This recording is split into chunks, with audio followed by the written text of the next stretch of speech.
Hi everyone, you're watching the Understanding Exponential Growth and Decay notes. In today's lesson, we are going to be writing percents as decimals and decimals as percents. We're going to understand the structure of an exponential function, and we are going to talk about that multiplier in the context of exponential growth and decay. So the first thing that I'd like to do is compare growth and decay, the similarities and differences. What you're going to notice with both exponential growth and decay is that there's a multiplier in front. Okay, that's not going to change. And I'm highlighting that so you can see everything. We've talked about this before. The difference is the multiplier. So with exponential growth, this multiplier will be bigger than 1. In exponential decay, that multiplier will be between 0 and 1. And as you can see, with exponential growth, the y values get bigger over time, which would make sense because we're multiplying by a number bigger than 1.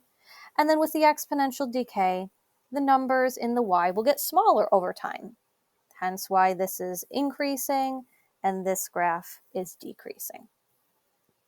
Okay, let's do a quick recap of writing percents as decimals, and we should be able to do this kind of back and forth. So if I want to write a percent as a decimal, we are going to move the decimal place 2 spaces to the left. So there's a decimal point hiding there. We're going to move it 2 spaces to the left, and this decimal is 0.48. That decimal is already there. Move it over 2 spaces to the left. You got it. This is all review. A blast from the past. 0.054. 85%, have no fear, the decimal is here. Move it over 2 spaces to the left. 0.85. 200%, have no fear, the decimal's here. Move the decimal place over 2 spaces to the left. And as a decimal, it's just 2.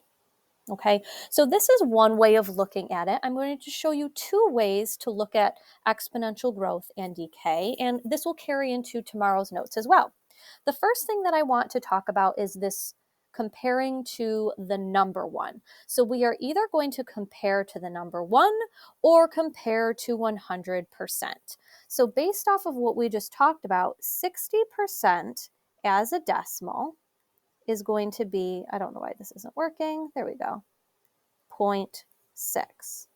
So if we're dealing with percent increase, we are going to always add it to one whole, that percent growth. So in this case, 1.06, sorry, 1 plus 0.6 is 1.6. I added an extra 0 in there when I said it. That was wrong. Okay, so 1 plus 0.6 is 1.6.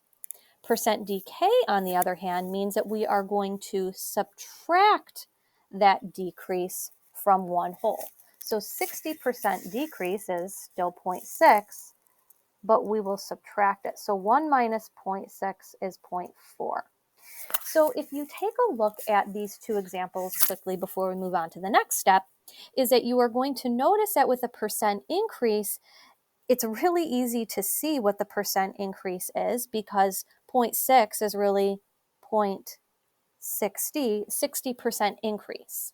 It's not so easy to see when you're looking at decay because 0.40 is actually a 60% decrease. So comparing to 1 or 100% is critical. Okay, let's look down below here and first assess whether or not these are growth or decay. So the first thing that you should look at is the multiplier. Actually, it's the only thing. So if you said that the first one was growth because it's bigger than 1, you are correct. That 1.3 is larger than 1. 3 is definitely larger than 1, so that's growth. How about 0.82? Smaller than 1, decay. You got it. Notice how we didn't look at the the initial value. We don't care when we're dealing with growth and decay and trying to find that percent increase or decrease. Okay, so here is another way to look at this, which I prefer this method. So I'm going to take my multipliers and I'm just going to write them over here to kind of separate them from the rest of the problem. Okay, then what I'm going to do is convert it to a percent. So we're going to go backwards. Remember, percent means per 100. So we're multiplying by 100, which means that we're just writing or moving the decimal place 2 spaces to the right. So that's 130%. Well, if you compare 130% to 100%, you're going to see that the difference is positive 30. So right now we're looking at a 30% increase. Let's do the same thing with 3. Move that decimal place 2 spaces to the right. That is 300%. Again, if we compare that to 100%, 300% minus 100%, that is a positive 200%, which is a 200% increase. 0.82, well, that's 82%. Already we're noticing that it's smaller than 100. So if we compare that to 100, we actually get negative 18%, which means that this one is an 18% decrease.